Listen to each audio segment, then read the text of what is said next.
Welcome to the Life is Young show. It is episode 2 of Backyard Yaps. It's raining outside today, so we're in the basement. And today we're going to be talking about why nobody creates anymore. They only consume, they don't start anything, they're too scared to start. And yeah, we got a lot of thoughts about it. Yeah, so the biggest thing when you're creating is the start.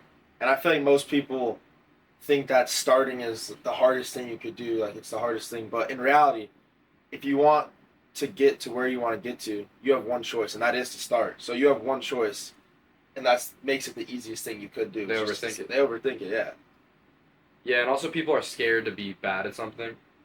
Like, they want to prepare as much as possible or become the person that can start something. They want to be good from the start and prepare as much as possible, research as much as possible, and you're not gaining as much from that as you think.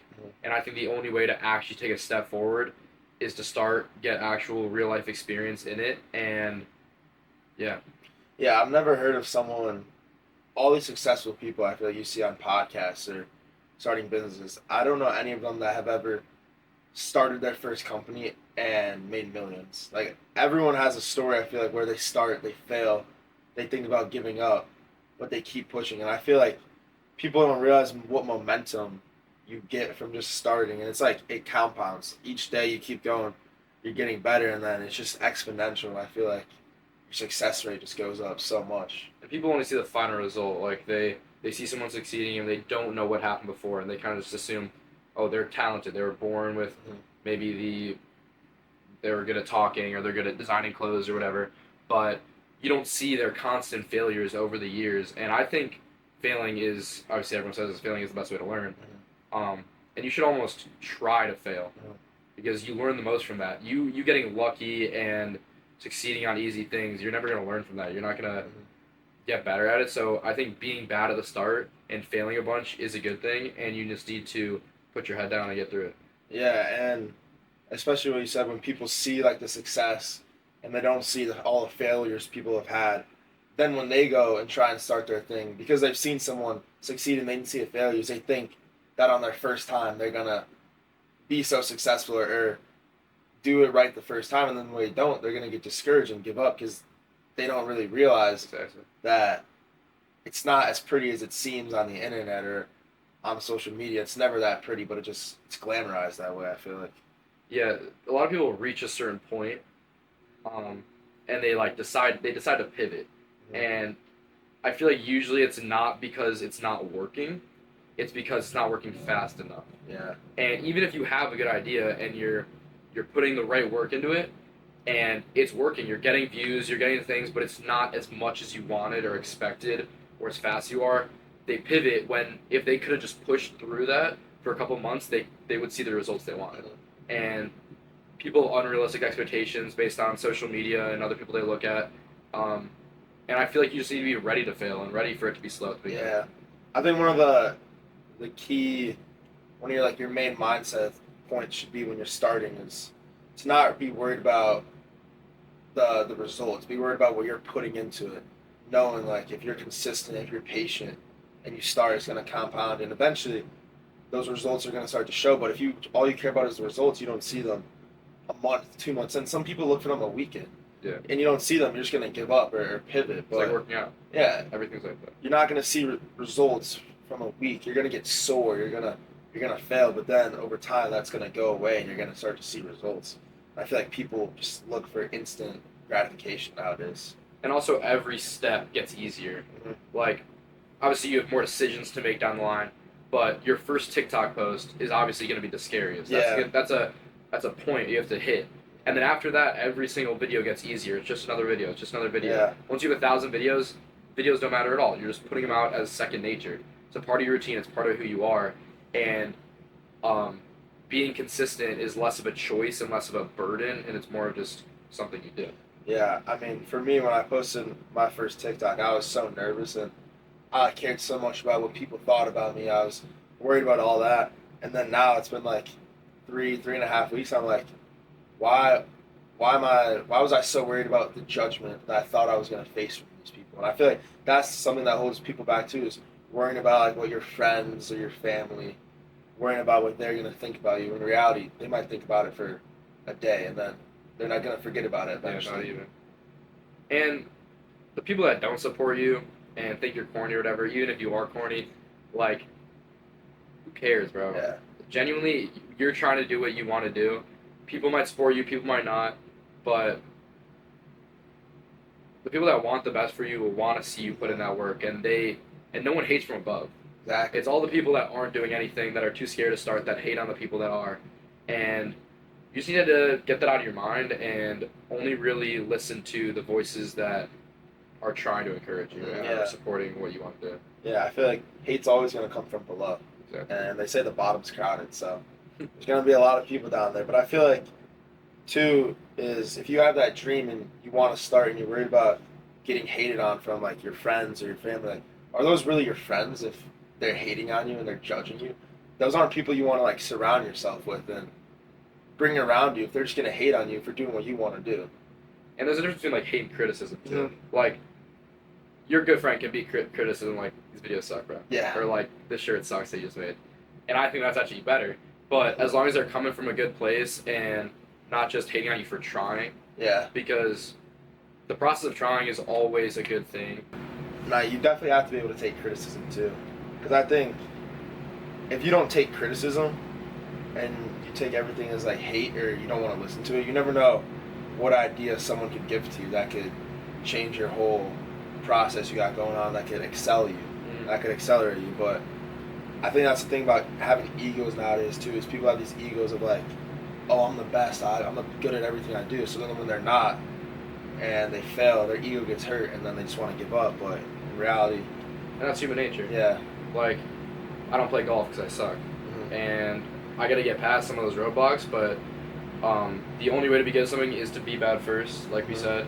And it obviously sucks to be bad at something, and if you don't like what you're making, it's harder to make that thing. Yeah.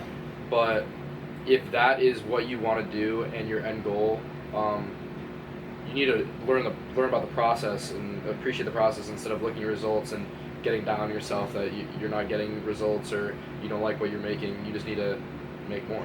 Yeah, because I would say, even if, as long as you're doing something that you enjoy and like you feel like that's your purpose or something you're pursuing, no matter the results or the criticism or the hate or how much you're getting out of it, you're going to feel fulfilled and you're going to feel like I'm actually enjoying what I'm doing. And I think so many times people know what they want to do, but they don't do it because they're worried about not being good, being judged. And at the end of the day, that's why they just feel empty and unfulfilled. And that just shows a lack of self-respect for yourself.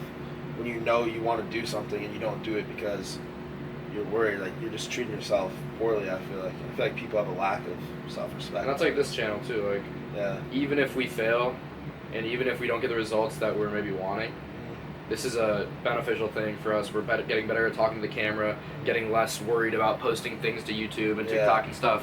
And it's just building our foundation for if we want to start another one in 5 years. We'll know the process better. We'll know how to run everything behind the scenes, how to talk into a camera better. And even if this is one of the failures in the future, we're going to put our all into this and put our first foot forward and start it and post and just enjoy the process. Because, like, what is the worst possible outcome we could get from failing this? Nothing.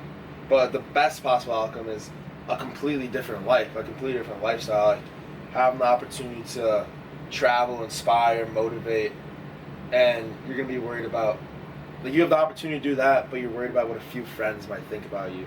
You're not just looking at the what if it turns out good, you're looking at the what if it turns out bad, and I feel like that's a mindset shift you have to have.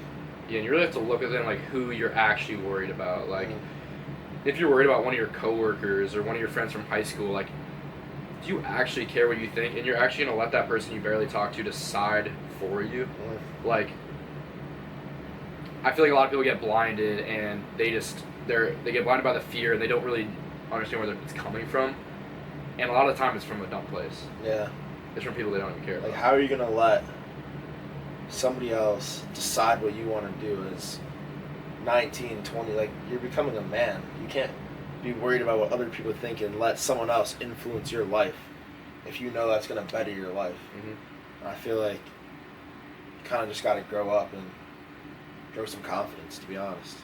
I also think creating in general is the best thing you can do. Like, consuming is just it's not as natural as it is now. I agree. Before YouTube and TikTok, like if you wanted to watch a movie, you'd have to go to the theater.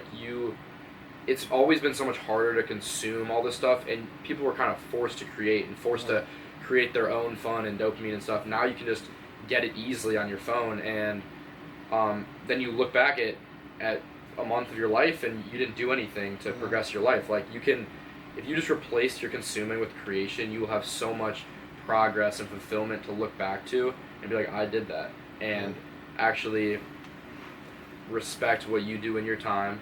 And it's also fun to do.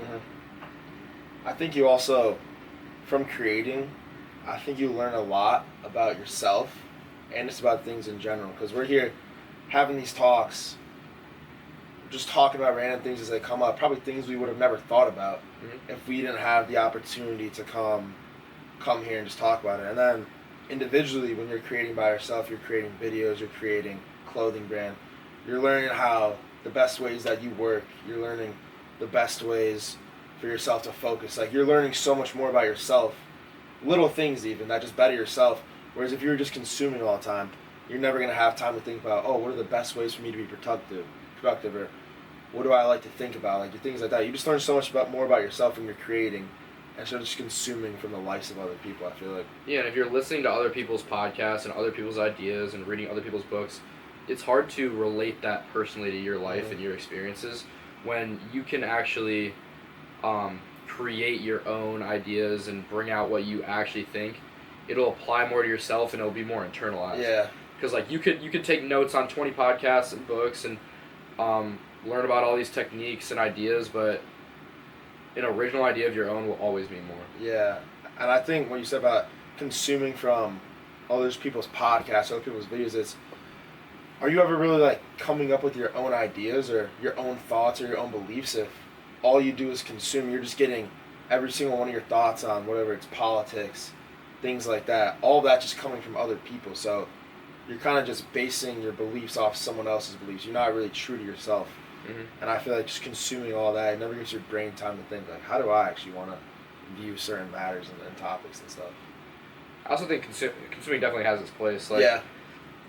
Building other people's ideas and kind of taking them and building your own ideas is how you create stronger thoughts and things.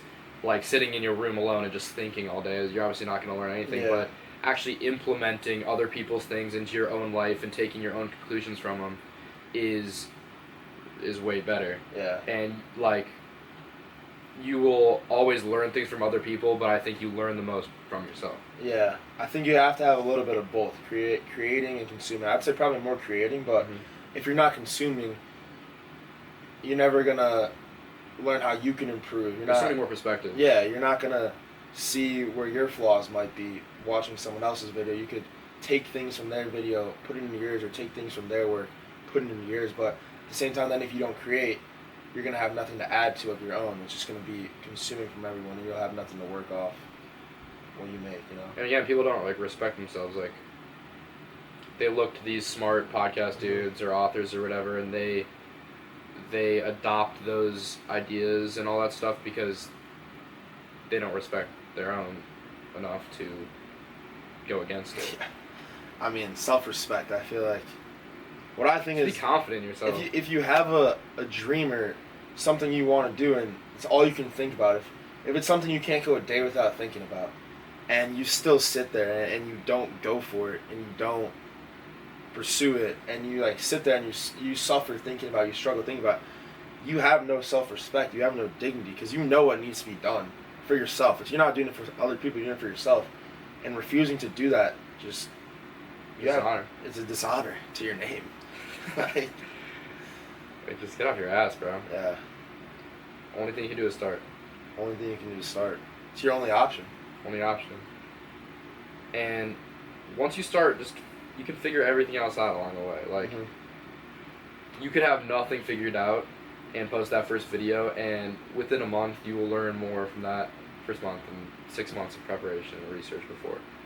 Yeah, the preparation also just, it's like, it's giving you so much false motivation. You're preparing, you keep on telling yourself. You say you're taking notes, you're like, I'm getting one step closer. I'm getting one step closer. And you're just gonna keep saying that until when? You're not gonna actually have a time when you feel prepared to start. You're just gonna keep taking notes, and by the time you do start, maybe it's a year down the line. Imagine how much better you could have gotten if you started. There's never going to be a perfect time to start. There's never going to be the perfect motivation. You're never going to wake up one day and have the perfect business idea or the skills to make YouTube videos or whatever. You need to put in the time first. You need to just not think about anything else and take that first step. Taking that first step. That's all you got to do. That's really where it starts at. And I'm glad we took this first step. This is the second step. Second step. But we got a lot more to come. Yes, sir. We got a lot more progress to make. Long journey.